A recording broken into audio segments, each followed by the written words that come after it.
Antes de começar esse episódio, eu quero deixar um alerta de gatilho, porque eu vou estar falando aqui sobre transtornos alimentares, dietas restritivas, talvez coisas como contar calorias, jejum intermitente, qualquer coisa que possa ser um gatilho caso você esteja passando por um transtorno alimentar ou você esteja num momento de muita fragilidade com relação ao seu corpo e à comida. Talvez algumas ou muitas das coisas que eu falar aqui pode acabar sendo um gatilho para você. Então, se você não se sente preparada para ouvir agora nesse momento sobre isso, tudo bem, você pode pular esse episódio, você pode esperar até semana que vem pro próximo. Eu prometo que eu não vou ficar chateada, porque eu quero que você cuide de você e que você preserve a sua saúde mental, porque eu sei que tiveram vários momentos durante a minha jornada em que não me fazia bem ouvir outras pessoas falando sobre isso, que com certeza certos assuntos em relação à dieta me faziam muito mal e me traziam muitos gatilhos que eu não estava preparada ou não podia lidar naquela época.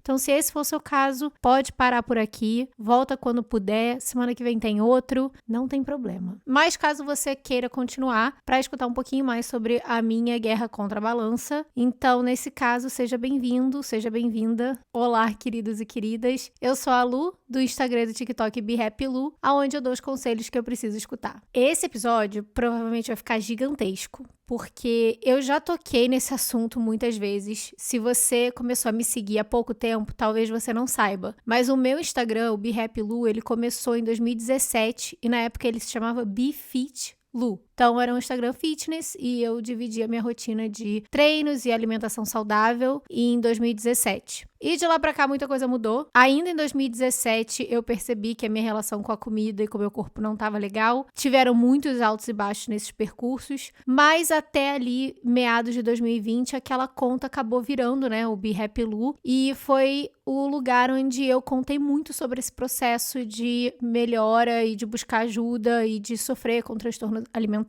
e os tipos de transtornos alimentares e cultura de dieta, enfim. De qualquer forma, eu dividia bastante coisas, mas eu acho que a minha história, do jeito que eu contei ela, né, principalmente no Instagram e também um pouco no YouTube, então se você assistir os meus vídeos do YouTube de antigamente, eu falo sobre isso, eu falo sobre a questão da minha relação com dieta, com o meu corpo, tendo amenorreia hipotalâmica, que foi uma das consequências de dietas restritivas. Se você não sabe o que é amenorreia hipotalâmica, pode ter certeza que a gente vai chegar lá, então segura esse pensamento aí. Enfim, contei mais um pouco por ali, participei de alguns podcasts que me convidaram ao longo dos anos para contar um pouco da minha história, mas eu nunca tive um momento em que eu sentei e eu falei sobre tudo, desde lá de trás até onde eu tô agora. Em parte, eu acho que é porque não existia um lugar que desse para eu falar sobre tudo isso de uma vez só. Eu acho que um podcast é provavelmente o melhor lugar, porque se eu falar mais de uma hora, tudo bem, as pessoas estão acostumadas com isso. Mas também eu acho que eu não estava preparada para dividir sobre isso, porque minha voz já tá tremendo. É uma coisa que me acompanhou durante toda a minha vida e que se eu disser que não faz mais parte de mim, olha, eu não sei dizer se é mentira ou não. É uma relação estranha, mas eu vou chegar lá, eu vou chegar em tudo lá, então a gente vai começar do começo. A primeira vez que eu lembro conscientemente de não gostar do meu corpo, de rejeitar o meu corpo, eu devia ter mais ou menos 5 ou 6 anos. Eu lembro que eu tava no carro do meu avô, eu tava em Minas, meus avós por parte de mãe são mineiros, então a gente costumava ir muito pra Minas, ali perto de Juiz de Fora, aquela área ali de Bicas, enfim, quem mora ali perto de Juiz de Fora sabe o que eu tô falando ali, Bicas, cidadezinha pequena. E eu e as minhas primas, a gente costumava ir pra lá todas as férias de janeiro, ficar pelo menos umas 2 semanas na casa dos meus avós lá. E eu lembro de estar dentro do carro, eu tava no banco de trás, entre as minhas 2 primas, então sempre ia eu e as minhas 2 primas, que são irmãs, e era uma escadinha, né? Então a mais velha era 2 anos mais velha que eu, a mais nova era 2 anos mais nova que eu, então era bem certinho, 2, 2, 2. Então se eu tinha uns 5, a minha prima mais velha devia ter uns 7, mais nova tinha uns 3. E a gente tava indo pro sítio da minha tia-avó. Tava muito calor naquele dia, eu lembro que tava muito calor. E as 3 estavam vestindo conjuntinhos, assim, que combinavam, sabe? Combinandinho. E eu lembro de estar usando um top cropped Desde pequenininha, adoro um top cropped. E um shortinho vermelho, o conjuntinho era assim. Mas a barriga ficava de fora. E as minhas primas também estavam usando isso, porque, enfim, tava muito calor. E eu lembro de estar sentada no banco e olhar pra baixo e ver a minha barriga fazendo dobrinhas. E aí eu lembro de olhar pra um lado, olhar pro outro e perceber que as minhas duas primas tinham menos dobrinhas na barriga do que eu. E aí eu lembro de apertar aquelas dobrinhas e pensar que eu não gostava delas e que eu queria que elas não estivessem ali. E de não entender por que a minha barriga tinha mais dobrinhas do que as minhas duas primas que estavam sentadas cada uma do meu lado. Eu tenho quase certeza que esse foi o primeiro sentimento de vergonha e inadequação que eu tive com relação ao meu corpo, e depois disso eles só se tornaram mais constantes, porque uma vez que eu percebi o incômodo, uma vez que você percebe o incômodo, é difícil desperceber, né? Ele só vai incomodar mais e mais e mais. E foi exatamente o que aconteceu. Então, eu comecei a me comparar cada vez mais, principalmente com as minhas primas. Rolavam também comentários de adultos da família com relação ao meu corpo versus o delas. E isso nos dois lados da família. Então, tanto do lado materno quanto paterno, eu tinha mais primas mulheres do que homens. Aliás, eu acho que eu não tenho nenhum primo homem. Acho que meu irmão é o único homem da família, o bendito fruto. Então eram só meninas, todas nós mais ou menos ali na mesma idade, todo mundo escadinha mesmo, então um pouquinho mais velho, um pouquinho mais nova, mas todo mundo ali na mesma idade. E era sempre uns comentários de que a Luísa era cheinha, era fofinha, ela tinha bunda grande, e eu me sentia muito inadequada perto delas. Eu não me sentia atlética, todas elas eram boas em algum esporte, ou elas sabiam dançar, elas corriam bem, e eu já falei sobre isso em até outros episódios. Eu corri engraçado, eu era a última da educação física a ser chamada para qualquer esporte.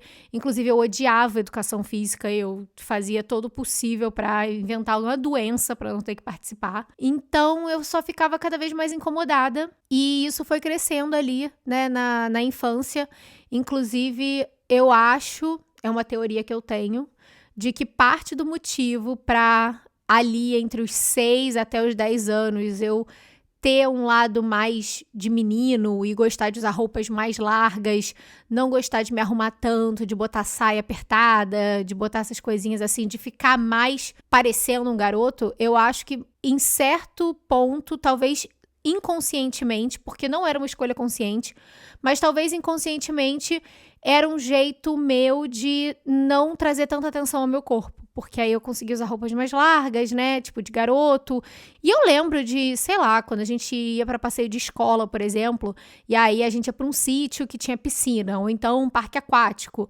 Eu sempre ia de maiô, de maneira nenhuma eu queria ir de biquíni. E eu me sentia muito desconfortável, assim, muito mesmo. E aí, aos 10 anos, eu escrevi um livro chamado A Guerra contra a Balança. Quando eu digo que eu escrevi um livro, era um livro mesmo. Eu acho que ele deve ter, sei lá, umas perto de 100 páginas. Escrevi à mão. Ele ainda existe, tá na casa da minha mãe. Eu, sei lá, eu sempre fui uma criança que gostei muito de ler, então eu já escrevi as minhas próprias historinhas desde os 7 anos, mais ou menos. Nesse livro específico, aos 10, eu escrevi a história de uma menina. O nome dela era Tati. E ela tinha, acho que 12 ou 13 anos. E aí a história era de que ela era uma menina que tinha uma relação um pouco difícil com a mãe dela. Os pais eram separados, ela morava com o pai, a mãe morava fora, em outro país, na Europa. E ela era, sei lá, uma designer de moda, estilista muito famosa. E ela tinha ficado, sei lá, 2 anos sem ver a filha. E aí ela descobre que a mãe tá voltando pro Brasil dali a 2 semanas. E a mãe ia descobrir que ela engordou muito durante o tempo que ela tava fora. Não sei dizer o quanto muito era, não vou lembrar de números né, que eu botei naquele livro, obviamente. Mas a ideia era que ela tinha 2 semanas pra perder X peso pra mãe chegar e falar, nossa, que linda que você tá, em vez de ficar tipo, o que aconteceu? E aí a história vai se desenrolando ali, e ela, né, tem uma amiga que tenta ajudar, e aí tem comédia, tem, claro, né, o menino popular, a menina popular, tem o garoto que ela gosta, tem um amigo que gosta dela, mas ela não repara. E aí é claro que eu lembro que o livro termina com a mãe e a filha fazendo as pazes, e a mãe amando ela do jeito que ela e, enfim, todos viveram felizes para sempre. Ela não perde o peso, eu lembro disso. Olhando para trás, é um assunto curioso para uma criança de 10 anos escrever sobre. sabe? Até então eu escrevia muitos livros de aventura, fantasma, de vampiro, de outros mundos, enfim, umas coisas meio assim, né, de criança. Então, esse assunto específico que eu escrevi naquela época era uma coisa bastante real, possível. Ninguém na época percebeu isso como algo estranho. Eu, obviamente, não percebi como algo estranho. E eu também achava que eu estava escrevendo só uma história, que eu não tinha identificação nenhuma com aquele personagem. E, obviamente, que existia a identificação com o personagem. Durante a pré-adolescência, continuei com esses sentimentos de inadequação com relação ao meu corpo, não achava que eu tinha um corpo bonito, não gostava do meu corpo, mas também não fazia nada para machucar ele, não fazia dieta, não me restringia, não tinha nenhum comportamento necessariamente estranho com a comida. Eu via comida como comida, né? Sei lá, criança, um adolescente, pré-adolescente. Não existia ainda um atrito entre eu e o que estava no meu prato. O que existia era um atrito entre eu e o que eu via no espelho. Com 16 anos, eu fui fazer intercâmbio. Eu fui para Montana, que é um estado num lugar muito longe nos Estados Unidos. Eu ia falar um palavrão. Mas, enfim, um estado, assim, esquecido no meio do nada, perto do Canadá. Era muito, muito frio. Eu peguei coisa de menos 40 graus algumas vezes durante o inverno. Sim, você ouviu direito. Menos 40 graus. Quando acontecia isso, a gente não podia nem ir pra escola, porque o motor do carro não liga quando tá tão frio assim. Você sabia disso? Pois é. E como era um lugar muito frio, não tinha nada pra fazer. E eu estava triste, porque eu tinha uma ideia de que meu intercâmbio seria de um jeito. Na época, eu era muito apaixonada por The O.C. The O.C. é uma série adolescente dos anos 2000 que se passava na Califórnia. Então, na minha cabeça, eu ia fazer intercâmbio ali, entendeu? Na Califórnia, ia ser vibes e tal. Só que o tipo de intercâmbio que eu fiz, que era o mais em conta, era um intercâmbio que o estudante não escolhe a família. As famílias nos Estados Unidos que são partes, né, desse processo de intercâmbio, que vão olhar o perfil dos alunos estrangeiros que querem viajar para os Estados Unidos e escolhem.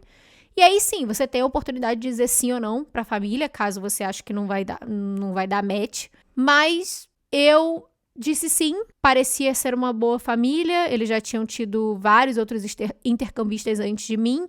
Teria uma outra menina da Espanha junto comigo, e isso também me deixou um pouco mais segura, porque eu imaginei que eu ia ter pelo menos uma pessoa na mesma situação que eu.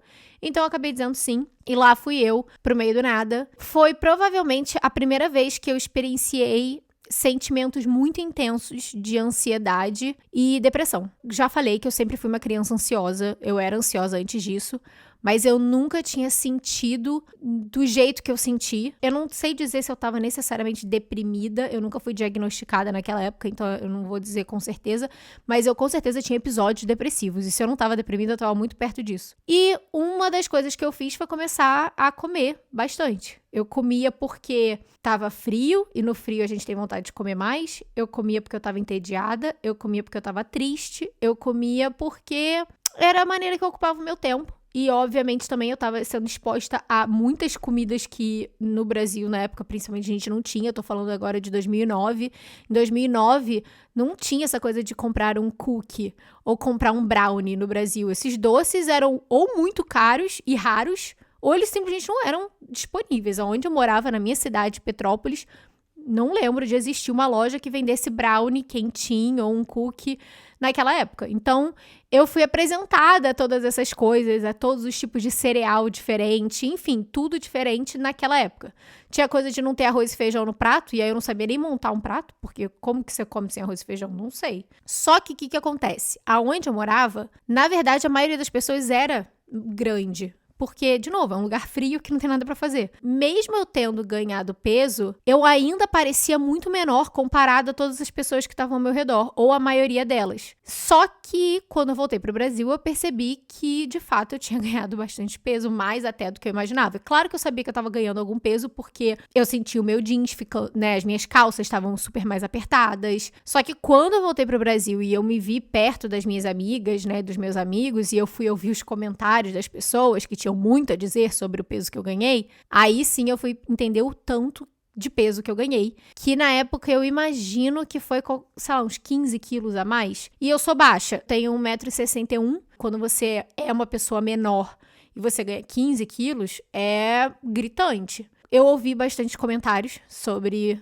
isso, começando com a minha família, minha mãe falando, filha, tem que olhar o que você tá comendo, olha essa bochecha ficando grande, ou então amigas, sabe, tipo, zoando, brincando. E eu preciso deixar isso aqui claro, que é o seguinte, nenhuma dessas pessoas fez comentários necessariamente maldosos pra me machucar, com o intuito de me machucar. Ou eles vinham de um lugar de cuidado, do tipo, olha, eu não acho que é saudável o jeito como você ganhou esse peso, ou então vinha de um lugar de brincadeira, sabe? Tipo, ela engordou, mas ela vai emagrecer normalmente. Ou então, tipo, só uma zoeirinha aqui.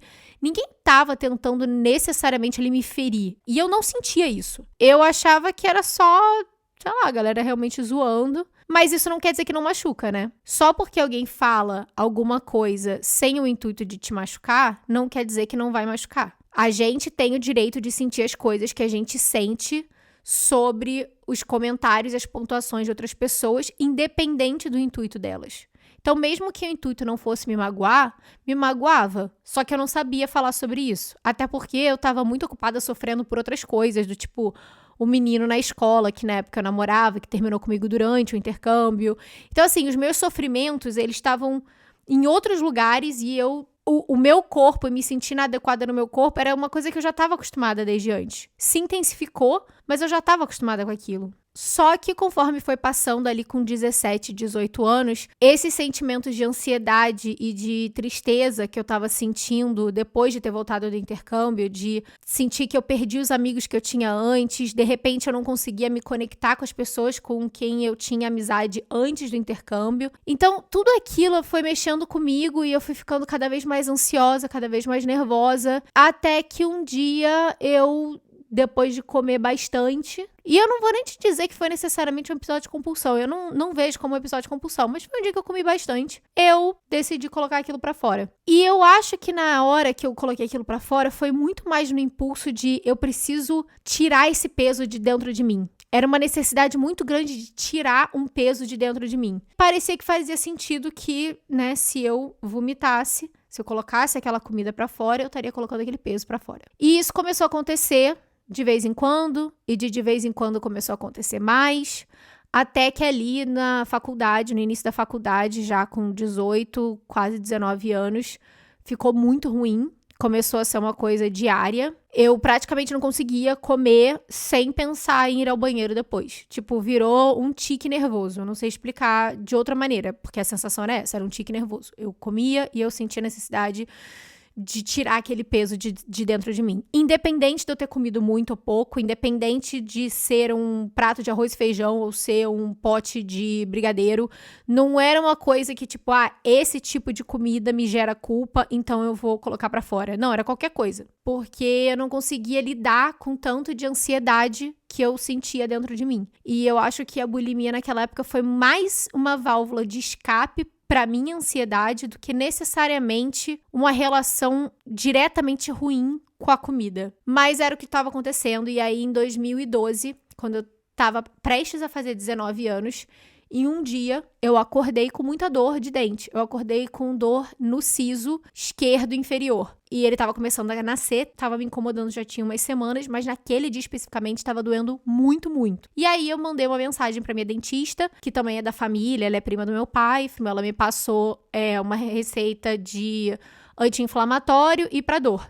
Falei, beleza, vida que segue. E aí eu tomei o anti-inflamatório e o remédio pra dor. À noite eu lembro de sair com o menino que eu tava saindo na época lá da faculdade. A gente tava no cinema e a gente tava comendo pipoca. Eu já não tinha comido praticamente nada no dia inteiro porque eu tava com muita dor. E aí eu tava tentando comer aquela pipoca assim, suando frio. Logo assim, não chegou nem no meio do filme, eu já tava com tanta dor que eu tive que sair e ir pro banheiro. E eu passei mal, vomitei. E nessa hora eu tava passando mal de dor. Voltei pro cinema chorando, falei pro menino, olha, eu preciso ir embora. Aí ele, como assim? Eu falei, não, preciso ir embora, vou pra casa. Ele, não, te deixo em casa. Eu falei, não, vou voltar pra Petrópolis. Ele falou, que isso? Você vai voltar pra Petrópolis? São 8 horas da noite. Eu falei, eu vou voltar pra casa, eu preciso ir pra casa dos meus pais, eu não tô bem.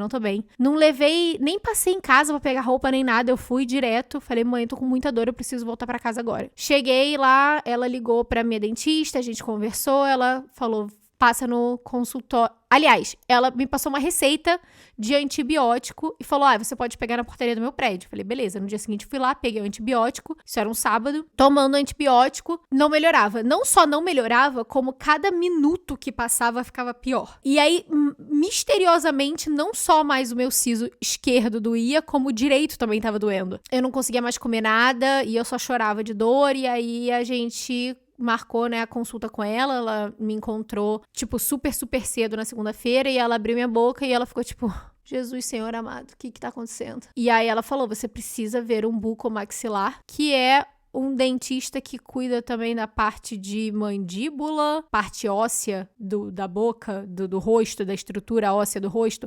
Eu acho que é mais ou menos por aí, tá? Só sei que ela falou que eu tinha que me consultar com o bucomaxilar, ela tinha uma pessoa pra me indicar, e ela falou, você tá com guna. Aí eu, hã? E aí ela falou, você tá com gengivite ulcerativa necrosante aguda. Você não precisa saber o que é isso pra saber que é horrível, né? Porque o negócio tem gengivite ulcerativa necrosante aguda. Gente, pelo amor de Deus, você botou essas 4 palavras juntas, você já tá o quê? Pregando a pessoa num caixão, sabe? Tipo, na minha cabeça eu já tinha virado um cadáver. E aí eu falei pra ela, tá, e aí a gente faz o quê? Ela falou, olha, primeiro a gente vai ter que raspar toda a parte da sua gengiva que tá infeccionada, porque senão você vai perder os seus dentes. E aí ela limpou a minha gengiva toda. É preciso fazer isso sem anestesia. E a minha gengiva tava doendo muito. Tipo, aí nesse momento, tipo, toda a minha gengiva tava doendo. Ela já tinha várias partes da minha boca que ela tava descolando do dente. Então, de fato, tava perigando dessas partes que ela tava descolada do dente cair. Só que, assim, uma coisa que eu preciso explicar é que quando você tá com a sua gengiva nesse estado e que ela tá descolando do dente, o ar do ambiente, o ar que você respira, o ar que entra dentro da sua boca, ele parece que entra dentro da gengiva e ele bate no nervo do dente. E quando ele bate no nervo do dente, a dor que é como se alguém estivesse pegando o seu crânio e tentasse arrancar ele, puxando de trás pela sua boca. Eu sei, parece horrível, mas é porque eu quero que você entenda que é horrível. Foi a pior dor que eu já senti em toda a minha vida. E aí ela fez essa raspagem, fui para um bucomaxilar, ele abriu minha boca, e aí ele só deu um suspiro, ficou olhando para mim, olhando pra boca, quieto, e eu já senti que eu achava que talvez ele soubesse de alguma outra coisa que ninguém mais sabia, que no caso era o que eu fazia. E aí ele falou, olha, você tem 19 anos, né, vai fazer 19 anos. Tecnicamente você é uma adulta, mas eu gostaria de saber de você, o que eu tô vendo aqui é o que é. E aí ele só ficou parado olhando pra mim. E eu fiquei tipo, como assim? Aí ele, preciso que você fale o que tá acontecendo. E aí eu falei, contei pra ele, já chorando. Do momento em que ele falou sobre isso comigo e eu contei pra minha mãe até o momento que eu fui internada no hospital, que deve ter sido, foi no mesmo dia. Se não foi no mesmo dia, foi no dia seguinte que eu fui internada. Eu não lembro de muita coisa, porque eu tava muito fraca, meu sistema imunológico praticamente parou de funcionar, então eu não tava reagindo a antibiótico via oral, eu precisava de antibiótico na veia, fiquei internada no hospital por um tempo, e eu não lembro muito bem desses primeiros dias, eu dormia muito, eu acordava chorando muito, porque quando eu acordava, a boca seca, e aí entrava aquele ar, e foi quando, tipo, todo mundo meio que descobriu mesmo, sabe? Família, amigos, todo mundo foi muito compreensivo, eu de verdade não senti julgamento, eu senti apoio, sabe? Eu senti carinho, eu senti amor, as minhas amigas estavam sempre indo lá me ver, trazendo coisinhas pra mim, um brigadeiro, porque eu não conseguia comer nada, né, tipo, sólido, então precisava de coisas pastosas, então elas traziam brigadeiro, doce de leite. E eu fiquei no hospital, se eu não me engano, por uma semana mais ou menos. Depois eu fui pra casa. Eu não tenho outro jeito de te explicar que esse episódio específico me traumatizou tanto que eu nunca mais vomitei. É um pouco louco porque eu sei e eu sei disso porque depois disso eu tive outros tipos de transtornos alimentares. Isso não foi o fim dos meus transtornos, muito pelo contrário, foi o início. Mas em termos de bulimia purgativa, de vômito, acabou ali. Porque o trauma que eu tive, da dor que eu senti, eu acho que foi muito maior do que a necessidade que eu tinha de, sei lá, colocar qualquer coisa pra fora. Fiz terapia, foi a primeira vez que eu fiz terapia, foi eu paguei essa terapia, era uma terapia com valor social, então foi uma amiga da faculdade na época que me recomendou o psicólogo dela, ele fazia alguns atendimentos com valor social, então basicamente eu pagava o que eu podia pagar, foi super importante para eu entender várias coisas, só que ele não era um psicólogo especializado em transtornos alimentares, então eu acho que isso com certeza foi uma coisa que foi um erro, porque hoje em dia eu entendo a necessidade de ter um profissional que tenha experiência com isso, porque a gente tratou sim sobre a minha ansiedade e tudo aquilo que existia ao redor do transtorno alimentar, mas a gente nunca tocou na ferida do transtorno. E aquilo meio que ficou só ali jogado no ar. E a vida seguiu até que em 2014, então isso foi 2012, em 2014, aí sim, em 2014 eu fiz a minha primeira dieta real oficial. Talvez eu tenha feito algumas mini dietas antes, é possível. Eu não lembro. Eu lembro de em 2014, de novo, mais uma vez eu tinha voltado dos Estados Unidos há pouco tempo. Eu fui para os Estados Unidos de novo em 2013, final de 2013, fiquei 4 meses. Dessa vez eu fui para o Colorado fazer um intercâmbio de work experience, então eu trabalhava num resort. E aí, nesse intercâmbio, eu conheci até, inclusive, o meu marido, que tá comigo até hoje. Ganhei, sei lá, uns 8 quilos, vai. Só que eu voltei querendo emagrecer, obviamente, porque eu sabia que eu tinha engordado, mas também não tava assim, ai, nossa, vai ser o fim do mundo. Isso provavelmente foi em agosto, foi pouco antes, eu lembro do Steve, do meu marido, ir pro Brasil me visitar. Então a gente tinha começado a ficar enquanto a gente estava lá nos Estados Unidos. Eu voltei pro Brasil em abril, então mais ou menos ali início de agosto, meio de agosto, eu decidi que eu ia fazer uma dieta, porque eu queria perder um peso antes dele chegar. E era uma dieta de suco. Então, eram 3 dias de dieta líquida, só tomando suco, vários sucos diferentes por dia, sei lá, acho que eram 6 ou 7 sucos na época. E isso era uma coisa que, assim, gente, naquela época que foi ali quando o Instagram Fit começou a dar aqueles primeiros sinais, né? E aí, eu lembro que várias delas faziam essa coisa de dieta detox, que era dieta de suco. Então, a gente foi lá fazer dieta de suco. No primeiro dia, eu tava tão fraca e eu passei tanto mal que eu cheguei, sim, a vomitar. Não, nesse caso, não foi por conta daquelas coisas de antigamente, já foi porque literalmente aquilo tava me enjoando, sabe? Aquele suco não descia mais e o meu corpo tava tipo, pelo amor de Deus, vamos comer alguma coisa? Mas segui firme, 3 dias lá e depois eu acho que, se eu não me engano, depois de 3 dias, os outros 5, se eu não me engano, eram de sopas, alimentos minimamente processados e muita pouca coisa também. O que aconteceu? Perdi peso. Perdi água, que eu devia estar retida, obviamente. Perdi algum peso, obviamente. Perdi, com certeza, muita massa magra, até porque na época eu não fazia nenhuma atividade física, eu não fazia nenhum esporte. Mas eu emagreci. E aí, que curioso, né? Eu comecei a receber vários elogios, assim, de todo mundo.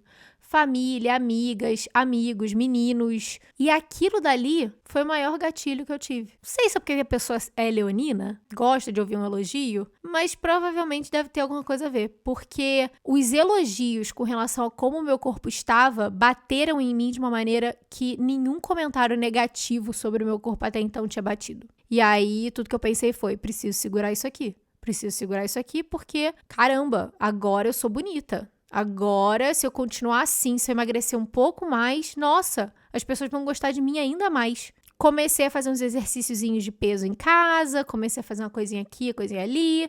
2015 comecei a fazer não era crossfit, mas eram umas aulas assim, mais, né, dinâmicas. Já estava morando aqui nos Estados Unidos.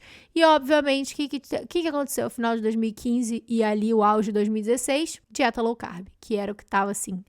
Todo mundo, na internet inteira, só falava de dieta low carb. Carboidrato é o demônio. Vamos cortar carboidrato para emagrecer. E aí eu lembro que foi início de 2016, foi janeiro de 2016, que eu fiz um desafio de 30 dias de comida de verdade, que eu tinha que cortar glúten, lactose, mas assim, era basicamente legume, e eu fiz isso por 30 dias.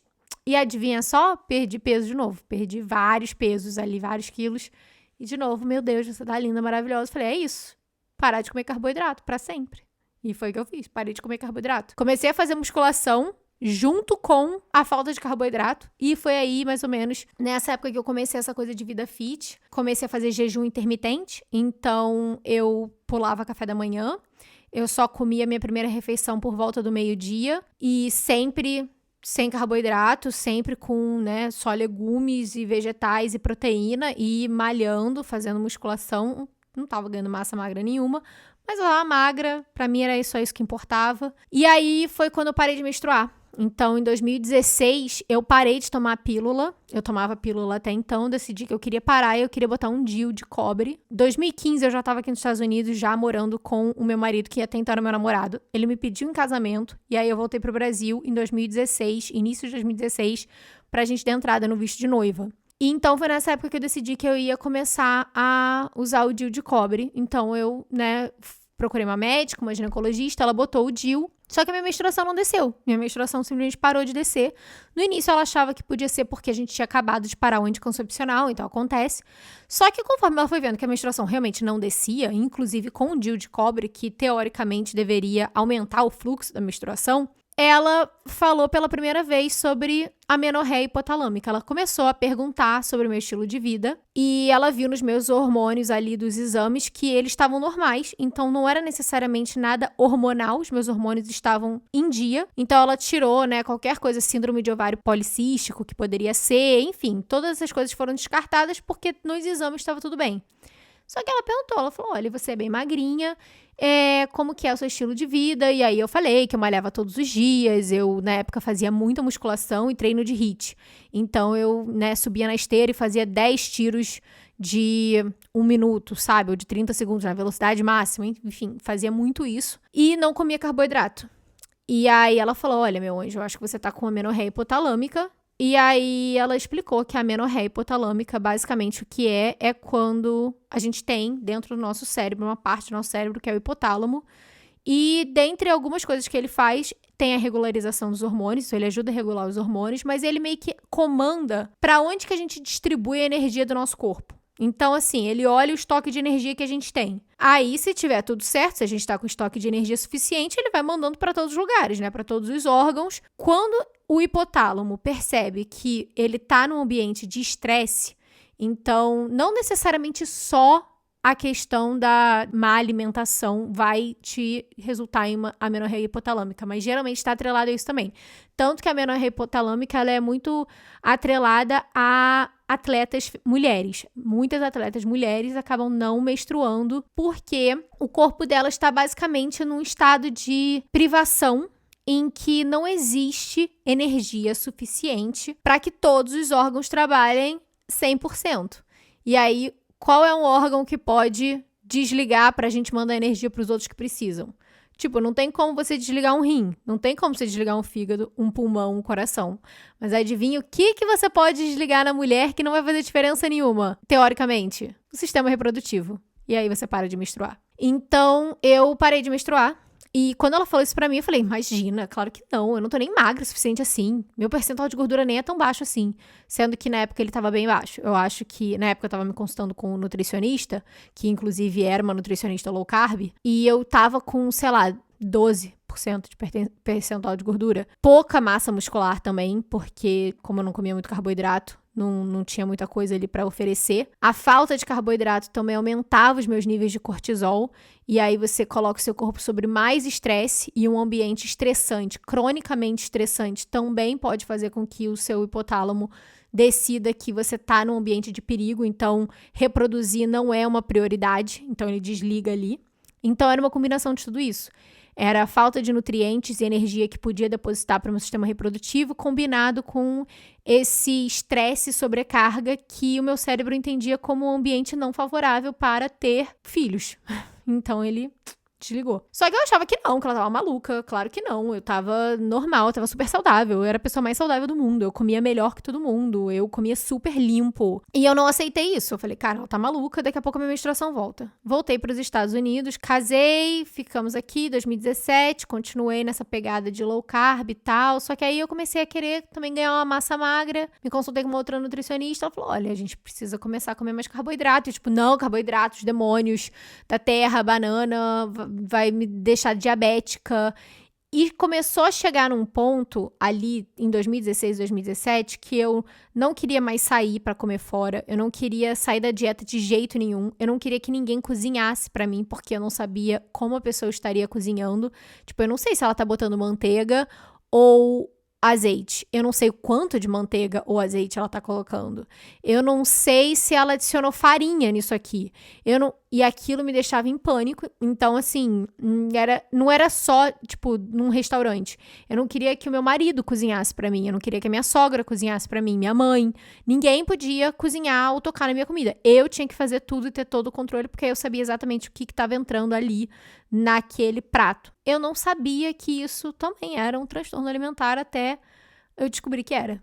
E aí, nessa época, eu já tava postando no Instagram, devia ter mais ou menos uns 6, 7 meses que eu tava com aquela conta, talvez mais até. E aí, eu encontrei um vídeo no YouTube da Dayana Garbin, o canal dela se chamava Eu Vejo. Eu não tenho certeza se ela ainda grava vídeo pro canal, mas eu imagino que o canal ainda exista no YouTube, então você pode procurar lá. E ela fala sobre ortorexia nervosa. E eu fiquei tipo, é o quê? E aí, quando foram descritos todas as coisas que era ortorexia nervosa, eu descobri que ortorexia nervosa é essa necessidade de comer limpo o tempo inteiro, saber como que foi feito cada alimento e só.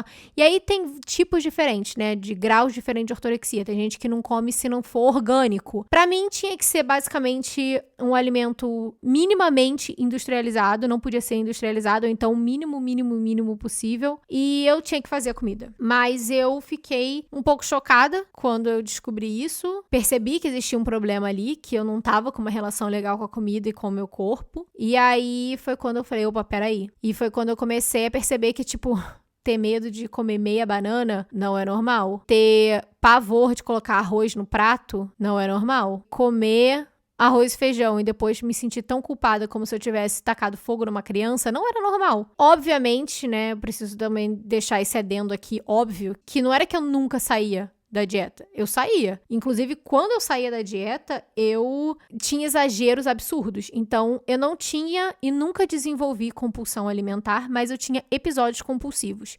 Então, sei lá, vamos supor que se a gente fosse numa pizzaria, vai. Hoje em dia, se eu vou comer uma pizza, eu geralmente como 4 pedaços. Tipo, 4 pedaços é o meu máximo. Na época, não. Se eu ia numa pizzaria, principalmente se fosse rodízio de pizza, eu comia tranquilamente 20, 25 pedaços de pizza. Coisa que hoje em dia... Cara, eu tenho que correr 2 maratonas pra querer comer 25 pedaços de pizza, sabe? Tipo, simplesmente não faz sentido pra mim comer 25 pedaços de pizza. Mas naquela época eu fazia. Qualquer época que eu saía pra comer fora ou que eu saía da dieta, eu perdi o controle naquele momento. Eu comia muito mais do que qualquer outra pessoa do ambiente. E eram episódios que me assustavam, eu não achava normal. Mas eu também não me sentia incomodada o suficiente pra achar que eu tinha que fazer alguma modificação na minha vida, no meu estilo de vida. Até que eu percebi isso da ortorexia, e aí eu comecei uma dieta diferente. Então, ao invés de parar de fazer dieta e procurar ajuda, eu só decidi que low carb era o problema e que eu deveria começar a incluir tudo, eu só precisava controlar o tanto que era aquilo tudo. Tudo pode, desde que você controle literalmente cada grama do que você tá comendo. E aí foi quando eu descobri a dieta do... Como que é o nome disso? Ah, gente, era uma dieta de macro. Você conta calorias, basicamente. Então, existe um aplicativo, não vou nem dizer o nome do aplicativo que eu não quero dar ideia, mas você basicamente podia colocar no aplicativo quais eram os alimentos que você estava comendo naquele dia, em cada refeição, e a quantidade que você ia comer de cada um deles, e aí distribuir ali, então nesse dia você pode comer X de carboidrato, X de proteína, X de gordura, caso você queira manter um corpo tal, e você só pode comer tanto de caloria por dia. E aí, sei lá, essa calculadora, eu lembro que eu fiz, sei lá, você colocava na internet lá o seu peso, a sua altura, o quão ativo você era, e dava um cálculo qualquer de quanto que você supostamente deveria comer por dia. Pra mim, eu realmente não quero ficar falando de números aqui, cara, porque eu sei que isso... Eu já avisei que ia ter coisa de gatilho aqui, mas mesmo assim eu prefiro não falar. Mas vamos fingir que o número era 2.000 calorias, tá? Vamos fingir. Não era esse o número, mas vamos fingir que era 2.000 calorias. A minha meta era comer menos de 2.000. Apesar do aplicativo em si tá dizendo pra mim, não, querida, come pelo menos 2.000, tá? Claro que não. Eu queria comer menos que aquilo. E o meu jogo começou a virar comer 1.600, 1.700, sempre comer a menos do que me dizia que eu deveria estar comendo ali. E eu tinha, obviamente, que pesar tudo e não podia passar 1 grama daquilo. E se eu fosse comer, tudo tinha que encaixar, né? Eu vou encaixar nos meus macros. Então, se eu queria comer um pedaço de chocolate desse tamanho, tinha que ver se encaixava. Se não encaixava, não podia. Ainda era muito difícil pra mim deixar que outras pessoas cozinhassem ou em restaurantes, a não ser que o restaurante já fosse um daqueles restaurantes que oferece já a tabela nutricional, que, sinceramente, é a maior balela Sinceramente, porque assim, como que você vai saber que toda vez eles vai ter o mesmo conteúdo de carboidrato ali? Os caras não estão pesando. Ah, eu mesma quantidade de óleo, os caras não estão pesando, entendeu? Mas na minha cabeça não, fazia sentido. E geralmente restaurante que tem isso é restaurante ruim. É a minha teoria. Que restaurante que tem essa coisa dos macros ali no cardápio é restaurante ruim. Restaurante bom não tem essa palhaçada. E também tinha dificuldade de deixar as pessoas cozinharem pra mim, mas eu já tava comendo mais carboidrato. Comecei até a ganhar um pouco de massa magra. Então, assim, já tava fazendo diferença. Só que, de novo, eu comecei a perceber que aquilo ainda não tava normal, que não tava legal. E foi assim ali, 2018, foi quando eu comecei realmente a entrar num comer intuitivo e tentar me reconectar com os meus sinais de fome, de saciedade, de honrar as coisas que eu queria comer. Então, tipo, cara, se eu quero comer uma banana, eu vou comer uma banana. E assim foi até início de 2019. E início de 2019, eu achava que eu tava num lugar ok. Eu não tava feliz com o meu corpo e também não tinha a melhor relação do mundo com a comida, mas com certeza eu tava num lugar muito melhor do que eu tava em 2016, 2017. E fui pro Brasil. Era a primeira vez que eu voltava pro Brasil desde que eu tinha ido embora final de 2016. Então, eu fiquei 2017, 2018, início de 2019 fora do Brasil. Não tinha como voltar por questões burocráticas de green card que eu tava esperando, dinheiro pra passagem, enfim. Então, eu fiquei muito tempo sem voltar pro Brasil. E aí, em 2019, eu voltei em fevereiro e eu fiquei o mês de fevereiro no Brasil. Naquele tempo, eu comia as coisas que eu queria comer, sim. Eu lembro de comer pastel, comer tapioca, comer pão de queijo, enfim. Só que eu também lembro de pular café da manhã. Enfim, passou o mês do Brasil, voltei para os Estados Unidos. E eu acho que foi uma combinação de ter voltado para os Estados Unidos, depois de ter voltado para o Brasil e ter aquele sentimento forte de que eu queria ter ficado lá, de que eu não queria estar nos Estados Unidos, de que eu não sentia que eu tinha controle sobre a minha vida e uma tristeza. Eu parei de comer. Não tem outra explicação, eu parei de comer. Eu continuei não comendo café da manhã quando eu voltei, de repente eu não tava mais almoçando, de repente eu não tava mais fazendo lanche da tarde, de repente eu tava só jantando e eu jantava um frango com meia dúzia de salada. E continuava malhando, continuava fazendo muito hit na esteira, muito, muito, muito hit. E foi muito rápido o que aconteceu. Foi tão rápido que é outra fase da minha vida que eu sinto que é um pouco de um apagão. Eu voltei pro Brasil, aliás, eu voltei pros Estados Unidos em março e... se eu não me engano, em junho, eu comecei um tratamento diagnosticado com anorexia nervosa. Então, foi muito rápido. Eu perdi peso muito rápido, eu fiquei muito mal muito rápido. Eu não conseguia aceitar isso, eu não conseguia enxergar isso. Eu sabia, sim, que tinha alguma coisa errada, eu não era maluca, claro que eu sabia que tinha eu sabia que não era certo. Eu me senti tão desconfortável comendo meio pote de iogurte natural desnatado com 2 morangos. A ideia de pensar em comer o pote inteiro do iogurte, que devia ter, sei lá, gente, 60, 80 calorias que fosse, com 5 morangos que fosse, era impossível. E era um sentimento de desconforto toda vez que eu tinha que comer qualquer coisa que eu não achasse que fosse segura, que eu não achasse que fosse limpa. Antes do meio-dia, então, pelo amor de Deus. Cara, era mais fácil eu matar um filhote de cachorro do que comer antes do meio-dia. Porque quando eu sentava pra tentar fazer esse tipo de alimentação, a sensação que eu tinha era que meu corpo tava pegando fogo, que o ambiente tava pegando fogo, que tava todo mundo morrendo e era o meu cérebro gritando, corre, corre, corre, quando na verdade era só um prato de comida na minha frente. E eu sabia que isso não era normal, mas eu também não queria enxergar o problema, porque eu tava muito magra, existia um prazer estranho em não comer, em ver quanto tempo eu conseguia ficar sem comer, em quão pouco eu conseguia comer, ou não comer, no caso. Quanto que eu conseguia ainda malhar, apesar de não estar comendo. Era quase como se fosse um jogo. Eu comecei a ficar cada vez mais irracional em coisas que não, sabe, não faziam sentido. Eu ficava muito alegre do nada e aí eu ficava muito triste. Eu não conseguia controlar nenhuma das minhas emoções. Eu também não conseguia entender as minhas emoções. E eu acho, de verdade, é porque meu cérebro tava passando fome. E eu não tava mais conseguindo fazer sentido dos meus pensamentos. E cada vez mais as minhas escolhas faziam menos sentido, sabe?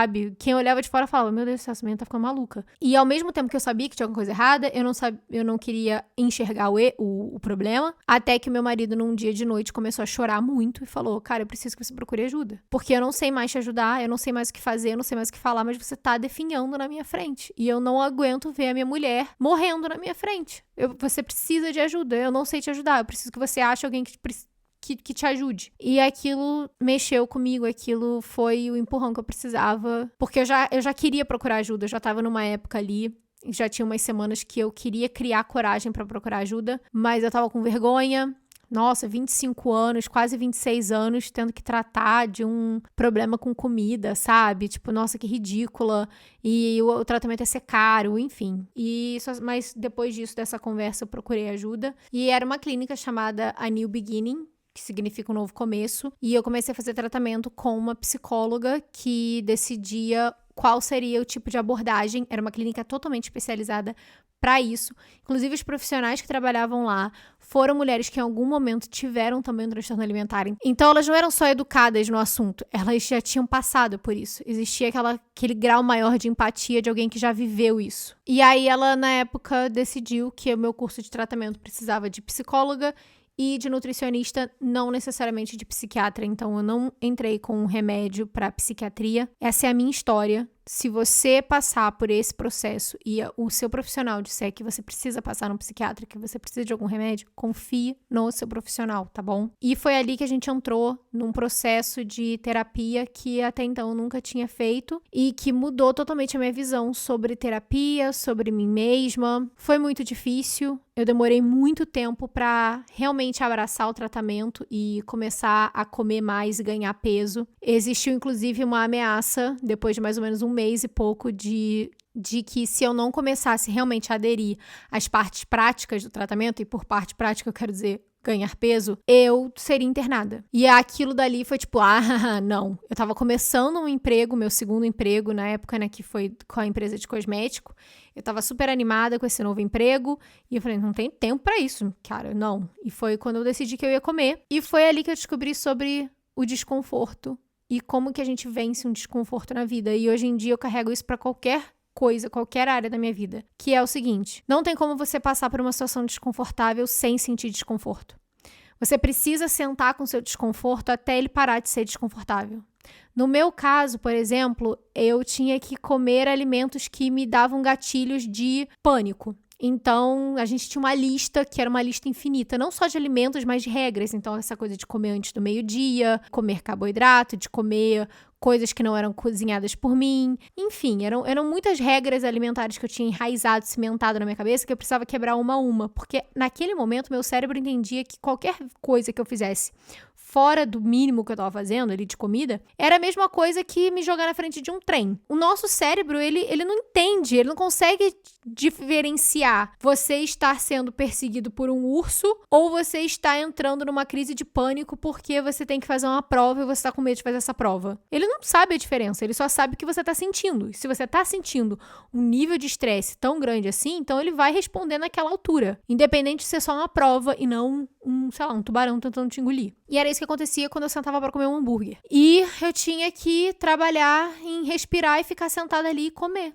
E eu lembro de muitas vezes comer chorando muito, não querer. E eu me sentia uma criança, eu me sentia uma perdedora. Eu tinha muita vergonha porque eu já falava na internet sobre essa coisa de melhorar a sua relação com a comida e pressão estética, etc. E lá tava eu. Não só tive um relapso, como eu tive tipo um relapso colossal. E eu fui diagnosticada, né, com anorexia nervosa.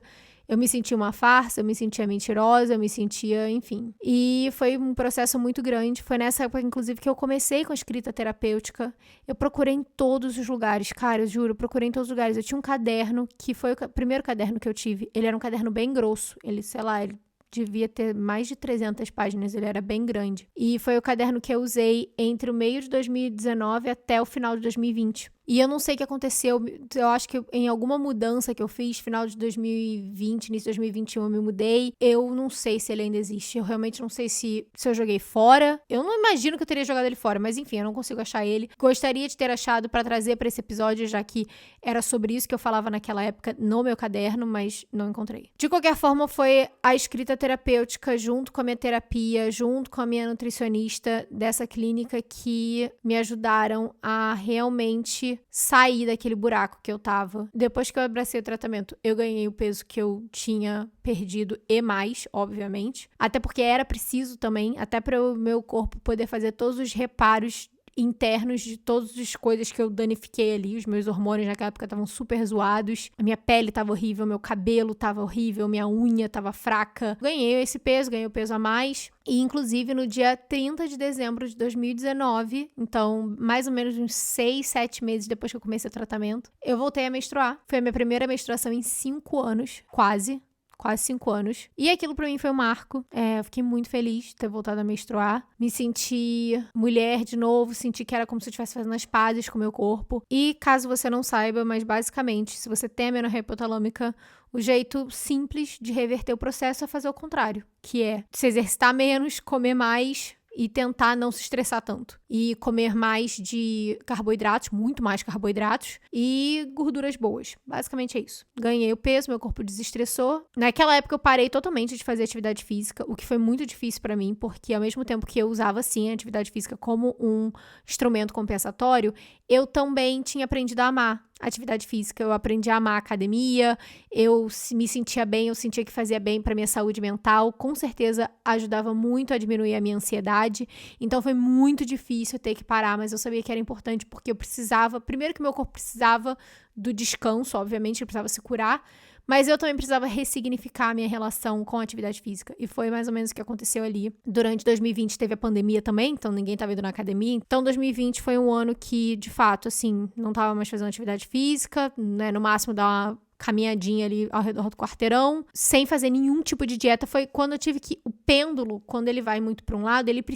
vai para o outro. Né? Em algum momento ele vai para o outro. Eu continuei trabalhando ali na minha relação com a comida e foi a época que eu parei de seguir e eu parei de ouvir qualquer coisa relacionada à dieta, treino, performance, porque eu precisava que o pêndulo fosse para outro lado, eu precisava começar a pensar em outras coisas, eu precisava me enxergar de outros jeitos que não fosse com atividade física e dieta.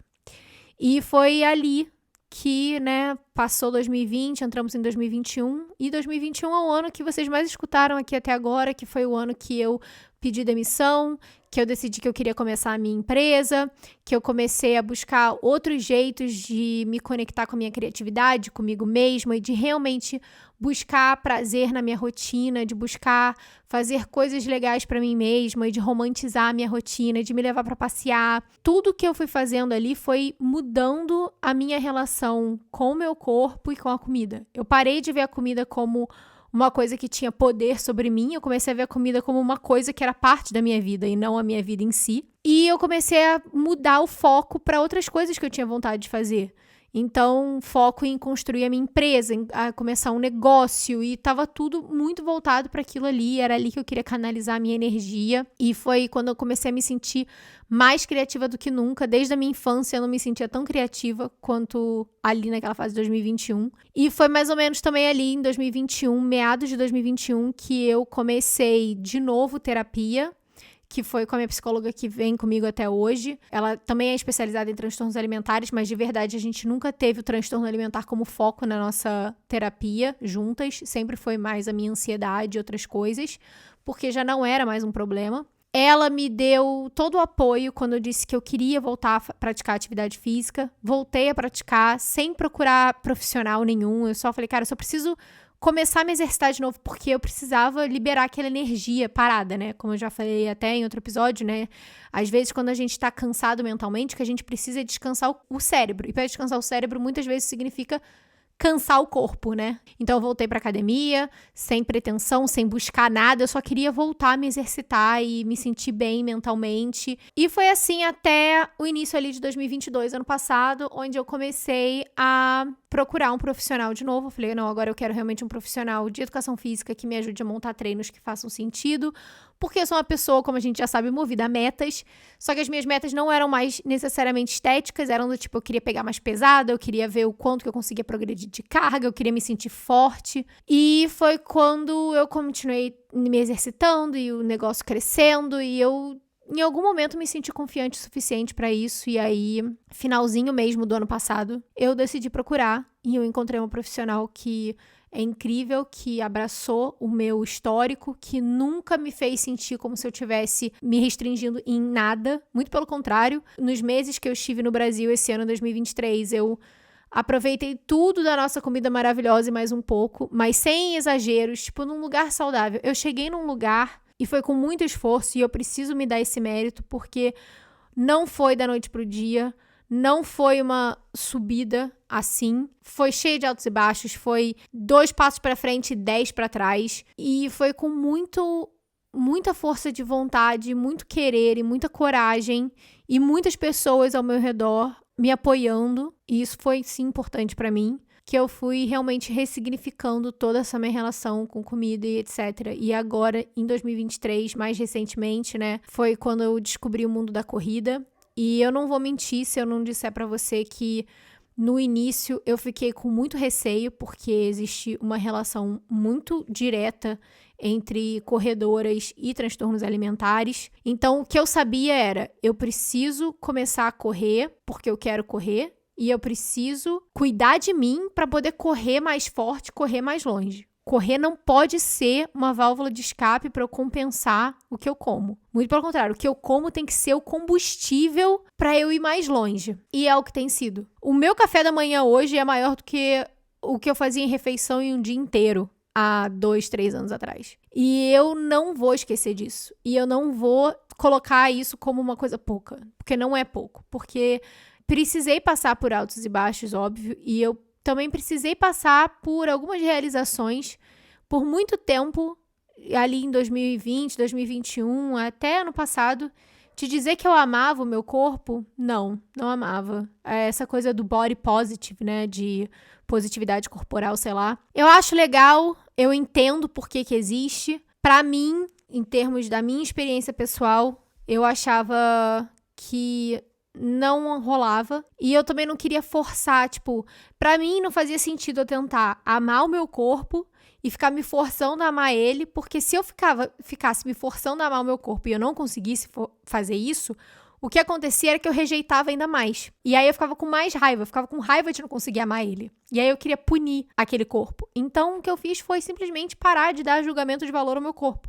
Era tipo olhar no espelho e falar, o meu corpo é o meu corpo e acabou. Então era o que depois eu descobri que existe até um termo para isso chamado body neutrality, que é neutralidade corporal, que é basicamente você olhar pro seu corpo e você não acha ele feio nem bonito, você não gosta nem desgosta, ele só tá lá, entendeu? Ele tá fazendo o que ele precisa fazer. E foi exatamente a relação que eu quis ter durante muito tempo. E até pouquíssimo tempo era exatamente essa relação que eu tinha. E hoje em dia, por conta, sim, da corrida, eu finalmente aprendi a amar meu corpo. Eu aprendi a amar o meu corpo pelo que ele faz por mim. Porque ele me carrega pra longe, porque ele é capaz de fazer muitas coisas incríveis, porque ele me carrega pra lugares incríveis, ele me faz conhecer pessoas incríveis, ele me faz fazer coisas incríveis. 2 semanas atrás eu corri 16 quilômetros pela primeira vez e foi incrivelmente difícil, porque tava ventando muito no caminho de volta. Então, assim, os últimos 45 minutos foi eu correndo contra uma parede de vento. E eu quis parar várias vezes, mas eu pensei, não, eu consigo, meu corpo é forte,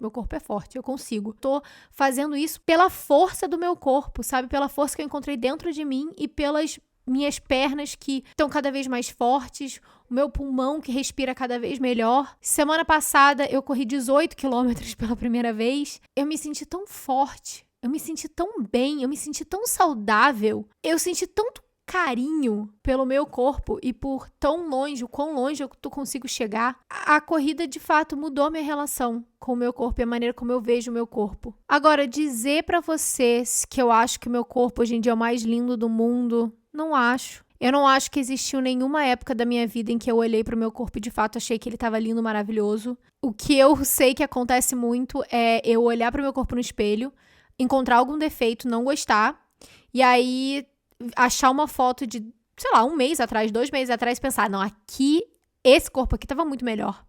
Mas 2 meses atrás, quando eu olhei para aquele corpo, eu pensava a mesma coisa do corpo de 2 meses antes daquele e de 1 ano antes. É impressionante como eu sempre acho que antes estava melhor, mas antes eu achava que estava uma porcaria também. Então, assim, te dizer que eu acho que hoje em dia eu falo, nossa, eu acho que o meu corpo é a coisa mais linda do mundo. Eu não amo o jeito necessariamente que o meu corpo tem em forma física. E tudo bem não amar. Tudo bem você não amar o jeito como seu corpo tá. E eu sei que vem com muita hipocrisia isso que eu tô falando, porque eu sou totalmente dentro do padrão. Eu sou magra, tenho um corpo atlético, inclusive, porque eu continuo fazendo atividades físicas, porque eu amo o esporte e eu encontrei um esporte que eu amo. Então é óbvio que eu vou ter um porte um pouco mais atlético por conta disso. Eu gosto de comer e eu gosto de comer de tudo, então eu vou comer com muita felicidade, desde uma salada com tudo que tem na geladeira até uma pizza, um hambúrguer e batata frita, mas eu sei que para muitas outras mulheres é muito mais difícil, porque existe uma pressão estética absurda, que a gente tem que estar dentro de algum padrão. E eu sei que eu tô dentro de um padrão, tá? Eu não sou maluca, eu não sou hipócrita. Inclusive, esse é um dos principais motivos de eu não falar mais desse assunto, porque eu tomava muito shade, muito comentário ruim de pessoas falando: ah, mas você é padrão, mas pra você é fácil, porque você não é magra. Sem entender que isso é uma doença psicológica. E eu preciso terminar esse episódio gigante falando pra você que se você tem um problema com a comida, se você tem um problema com o seu corpo, isso não é um problema que você só precisa resolver se você estiver o mais magra possível. Você pode ser uma pessoa acima do peso e ainda assim ter anorexia. Você pode ser uma pessoa acima do peso e ter ortorexia, bulimia, porque um transtorno alimentar, ele não é físico. Quer dizer, as consequências são físicas, mas ele é, acima de tudo, um transtorno psicológico. E se você tá doente, você precisa buscar ajuda, não interessa o tamanho de corpo que você tem. Se eu te disser que quando eu comecei o meu tratamento de anorexia, as únicas pessoas que me apoiaram eram as pessoas que me conheciam a fundo ali e que sabiam que tinha alguma coisa errada, porque todo mundo de fora, para todas as outras pessoas de fora, ninguém olhava para mim e achava que eu tava doente. Muito pelo contrário, tipo, o quê? Mas você não tá tão magra assim. Eu escutei isso. Eu escutei de pessoas que eu não estava tão magra assim pra fazer um tratamento. E é óbvio que esse tipo de comentário gera gatilho, te faz duvidar de que você precisa de ajuda, te faz se sentir maluca. Você começa a pensar que não, realmente, eu posso emagrecer mais, então. E era o que eu pensava. Não, eu vou buscar ajuda depois que eu perder mais 2 quilos, depois que eu perder mais 1 quilo, depois que eu perder mais 3. E enquanto isso, eu só ficava cada vez mais doente. Quando, na verdade, eu deveria ter procurado ajuda antes de ter perdido meia grama, porque eu já tava doente desde 2015, desde 2015, vai. Não é pra esperar, não é pra achar que você tem que estar dentro de um determinado tipo de corpo pra procurar ajuda. E também não quer dizer que se você tem um corpo padrão, que você tem um corpo que muitas outras pessoas olham e invejam, que você necessariamente tem que estar feliz com ele e achar que qualquer tipo de relação estranha que você possa ter com ele não é validada porque você tá dentro do padrão. É pra não ter uma relação esquisita, entendeu? Não vai ser uma relação perfeita, porque nada na vida é perfeito. Todo mundo passa por altos e baixos. Todos nós temos dias em que a gente se acha mais ou menos bonita, a gente tá se sentindo melhor ou pior com relação ao nosso. Tudo bem. Mas é entender que, tipo, tudo bem, cara. Hoje eu não tô achando que tá tão bom assim, mas beleza, amor, vida que segue. A gente continua aqui. Porque tentar mudar o seu corpo partindo de um lugar de ódio, tipo, eu vou mudar o meu corpo porque eu odeio o meu corpo, cara, nunca vai fazer você ter uma relação melhor com ele. Você vai passar a sua vida inteira em dietas ioiô, em que você vai perder muito peso, você vai ganhar o dobro. Você vai desenvolver, talvez, um transtorno alimentar, você vai desenvolver uma compulsão alimentar, que também é um transtorno alimentar, né? Mas você nunca vai conseguir sair daquele espiral em que o seu peso é a coisa mais importante da sua vida. O quão triste é você passar uma vida inteira onde a maior preocupação que você tem, que te consome todos os dias, o seu império romano na sua cabeça, é quanto que você pesa, qual o tamanho da sua calça jeans, como que o seu corpo fica quando você coloca um biquíni tal, na luz tal. Cara, que vida pequena. Que vida jogada fora, que desperdício de ser humano, que desperdício de experiências, de inteligência, de simpatia.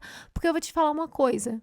Eu sei que, cara, existem muitos comentários ingratos de pessoas e eu quis fazer esse episódio antes das festas de final de ano porque eu sei o quão ingrato pode ser esse tipo de comentário em reuniões de família, de amigos. Eu sei que dói, eu sei que pega, eu sei que faz a gente querer fazer coisas que a gente não deveria fazer. Mas eu vou te falar uma coisa, o seu peso e o formato do seu corpo é a coisa menos interessante que existe sobre você. E até essas pessoas que podem ser que estejam fazendo comentários completamente desnecessários, você pode ter certeza do seguinte: no dia que você partir dessa pra melhor, nenhuma delas vai olhar pra você dentro do caixão e vai pensar assim: e o que eu mais gostava nela era que ela vestia 34. Se você precisa buscar ajuda, procure ajuda. Não acho que transtornos alimentares têm cura. Eu não acho que eu estou curada. Eu acho que um transtorno alimentar é um vício. É um vício por tentar controlar a sua alimentação de alguma maneira. No meu caso, meu transtorno alimentar, os meus gatilhos sempre vieram na forma de, elogios das pessoas, mas também, principalmente, em épocas em que eu me sinto fora de controle da minha vida. Então, se eu sinto que eu não sei o que vai acontecer amanhã, se é um momento de mudança de casa ou de emprego, ou de novas etapas, ou eu tô me sentindo perdida na vida, é nessas horas que eu ainda sinto que aquela vozinha que existia antes, às vezes aparece. Às vezes ela vem com uma frase, assim, um sopro no meu ouvido do tipo... mas e se a gente comer menos arroz hoje à noite? Mas e se a gente não comer o café da manhã, então? Agora, hoje em dia, graças a Deus, com muita terapia, muitos anos, eu consigo já, dar um soco na cara dela de volta, do tipo, pra quê? Vai mudar o quê na minha vida isso? Eu, hein? Tá maluca? Pois é, eu tenho esse diálogo com essa voz dentro de mim.